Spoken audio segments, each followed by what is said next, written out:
जय हिंद प्यारे बच्चों और साथियों। आज हम लोग 1 जून को करंट अफेयर्स के बिंदुओं को देखेंगे कि कौन कौन से बिंदु ऐसे थे जो हमारी परीक्षाओं के लिए महत्वपूर्ण हैं, जिन्हें हमें देखना आवश्यक है परीक्षाओं के दृष्टिगत। तो बिना देर किए आज सेशन शुरू करते हैं। अब सेशन में हमने एक छोटा सा बदलाव किया है। बदलाव ये है कि अब सेशन में आप ज़्यादा पार्टिसिपेट करेंगे और हम केवल आपको क्लू देंगे, ताकि आप अधिक से अधिक समय अपना सदुपयोग कर सकें और मेरा समय बचा सकें। मैं ये ऊर्जा और चीज़ों में लगा के आपको बेहतर से बेहतर दे सकूँ। सारी इन्फॉर्मेशन देना मेरी जिम्मेदारी और इन्फॉर्मेशन को कलेक्शन करना आपकी जिम्मेदारी। प्रयास मैं करूँगा कि आपको हर चीज़ पूरी की पूरी सब बता दूँ, समझा दूँ, और आप इसको तैयार करें, ये हमारी आपसे अपेक्षा है। ठीक है, बिना लेट किए आज 1 जून का हम लोग करंट अफेयर्स देखेंगे कि क्या क्या अच्छी चीज़ें रहीं। तो पिछले सेशन में हमने जो आपसे सवाल पूछा था उसका जल्दी से जवाब दे दीजिए। हाल ही में महान खिलाड़ी बलबीर सिंह दोसांझ का निधन हुआ, वे किस खेल से संबंधित थे? तो हमने आपको पढ़ाया था वो हॉकी से संबंधित थे। किससे संबंधित थे? हॉकी से, है ना। और इनके बारे में हमने दिखाया था इन्होंने वर्ल्ड कप में कितनी सारी भूमिकाएँ अदा की थी। चलिए इस फिगर को ध्यान से देख लीजिएगा।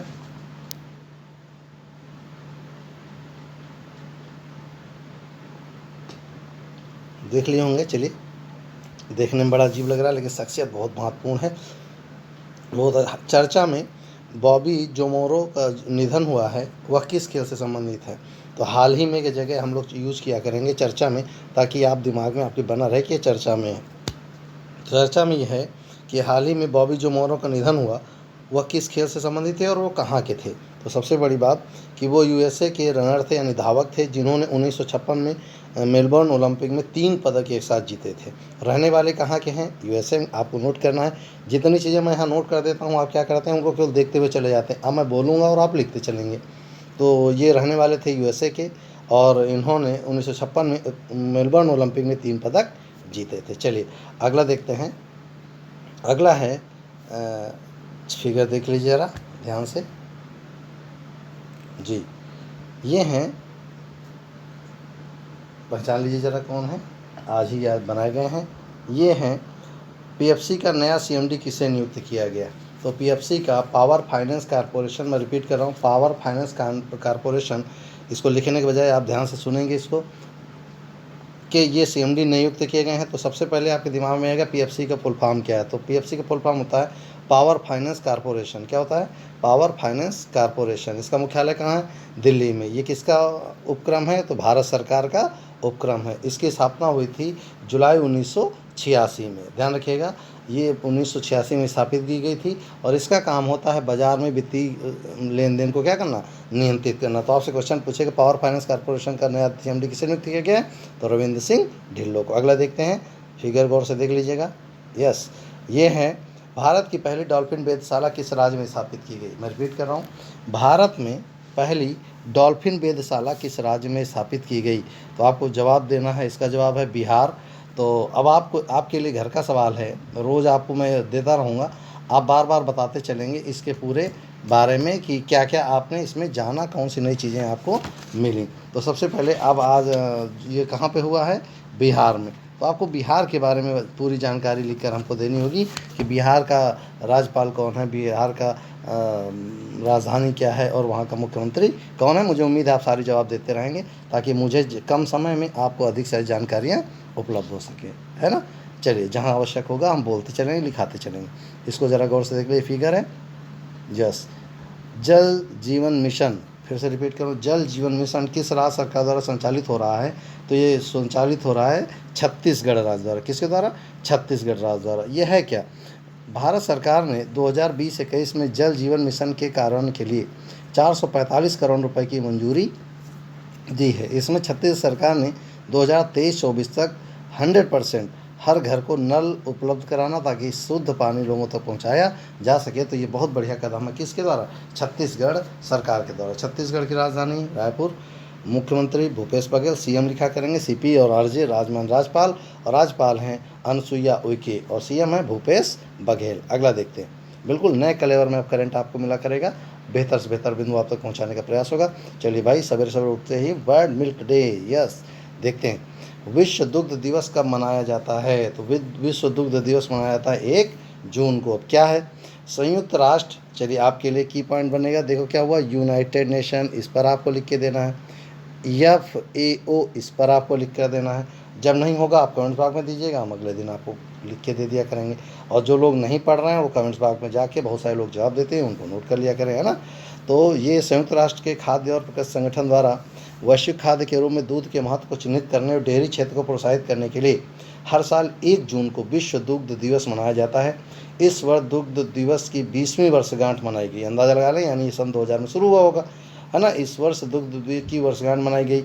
यह दिवस एंजॉय डेयरी रैली के साथ मनाया गया, जो 29 मई 2020 को शुरू हुआ और जिसका समापन विश्व दूध दिवस यानी 1 जून को हुआ। तो आपको जवाब ये देना है संयुक्त राष्ट्र संघ के बारे में और खाद्य FAO के बारे में लिखकर देना है। चलिए अगला देखते हैं। यस, कई लोगों को लग रहा होगा, चलिए ले लेते हैं क्या है। चलिए देखते हैं क्या है।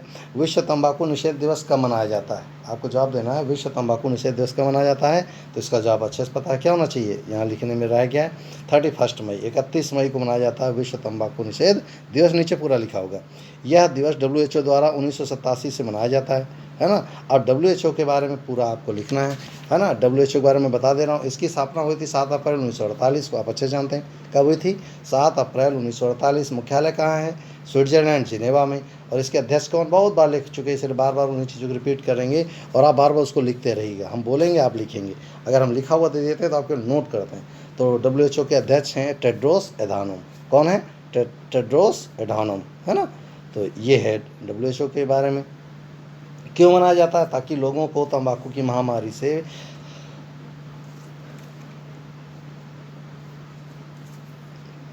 WHO द्वारा, ताकि ये लोगों को इस महामारी से क्या किया जा सके, बचाया जा सके ना। इस बार की जो थीम थी वो थीम ये थी कि theme is protection of younger generation focusing on protecting youth from industry of tobacco से कैसे भी करके लोगों को बचाना। चलिए अगला फिगर देख लीजिए गौर से, बहुत बढ़िया, बड़ा इंटरेस्टिंग है। ये है अंतर्राष्ट्रीय एवरेस्ट दिवस कब मनाया गया। ओहो, अंतर्राष्ट्रीय एवरेस्ट दिवस कब मनाया जाता है, तो 29 मई को भैया मनाया जाता है। और क्यों मनाया जाता है, कैसे मनाया जाता है, पूरी कहानी सुनिए। हर साल 29 मई को इंटरनेशनल एवरेस्ट डे यानी अंतर्राष्ट्रीय एवरेस्ट दिवस के रूप में मनाया जाता है। इसी दिन 29 मई को नेपाल के तेंजिंग नोर्गे और न्यूजीलैंड के एडमंड हिलेरी ने माउंट, आप पता है, एवरेस्ट पर पहली बार चढ़ाई की थी, जिसके बाद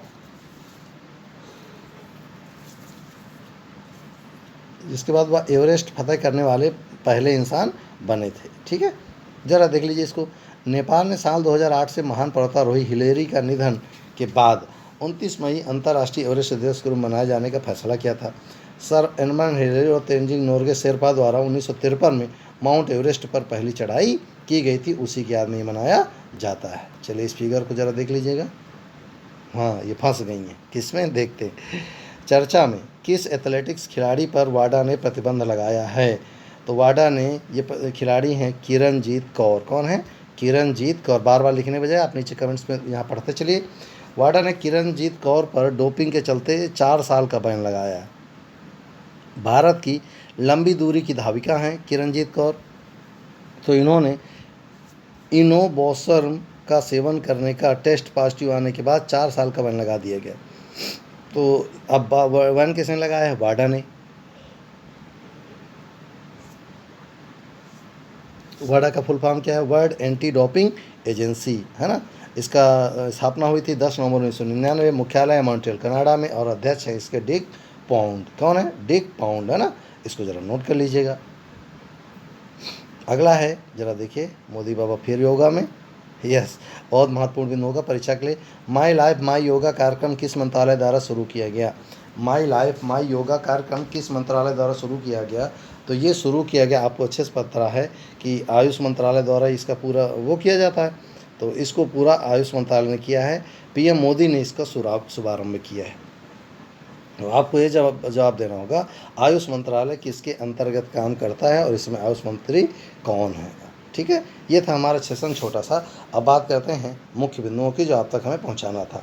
झील, जम्मू कश्मीर में डल झील है, बुलर झील है जम्मू कश्मीर में, राजसमंद झील है राजस्थान में, सांभर झील है राजस्थान में, नंदी कुंड झील है उत्तराखंड में, राकस ताल उत्तराखंड, हुसैन सागर आंध्र प्रदेश, कोलेरू झील आंध्र प्रदेश, पेरियार केरल, लोकटक मणिपुर, लोनार महाराष्ट्र, पुलिकट आंध्र प्रदेश तमिलनाडु, लुनकसर राजस्थान, वेम्बनाड केरल, चिल्का झील उड़ीसा, अनंतनाग जम्मू कश्मीर और नागिल झील जम्मू कश्मीर में, है ना। ये महत्वपूर्ण बिंदु थे।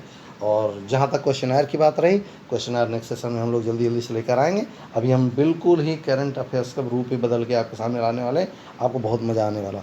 चलिए मंगोलिया के बारे में जानें। ये मंगोलिया है ना, ये लैंडलॉक देश है।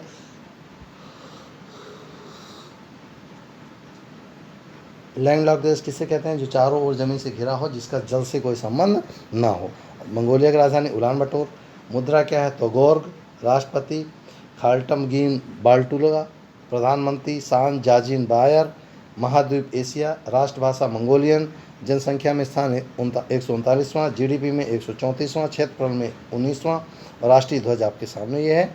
चलिए आज के लिए प्रश्न, हाल ही में एनडीपी के न्यू डेवलपमेंट बैंक जो है के अध्यक्ष के रूप में किसे नियुक्त किया गया है? लियो पुरी, मार्को स्ट्राइजो, थेरी डेलापोर्ट, संदीप मुकुंद। ठीक, अब आपसे उम्मीद है कि आप इसका जवाब देंगे कमेंट्स बॉक्स में। ईमानदारी से मेहनत करके आप जवाब देंगे और हम मेहनत करके आप बेहतर से बेहतर आपको पहुंचाने का प्रयास करेंगे। फिलहाल आज हमारा सेशन जो था वो इतना ही था। उम्मीद है आपको अच्छा लगा होगा। हम और अच्छे से अच्छे बिंदुओं को आप तक पहुंचाने का प्रयास करेंगे और आप हमें उम्मीद है कि जब भी हम क्लास में मिलेंगे तो आप हमें इसका जवाब देंगे। फिलहाल आज इतना ही। मिलते हैं नेक्स्ट सेशन में नए बिंदुओं के साथ, नई उम्मीदों के साथ। फिलहाल के लिए जय हिंद।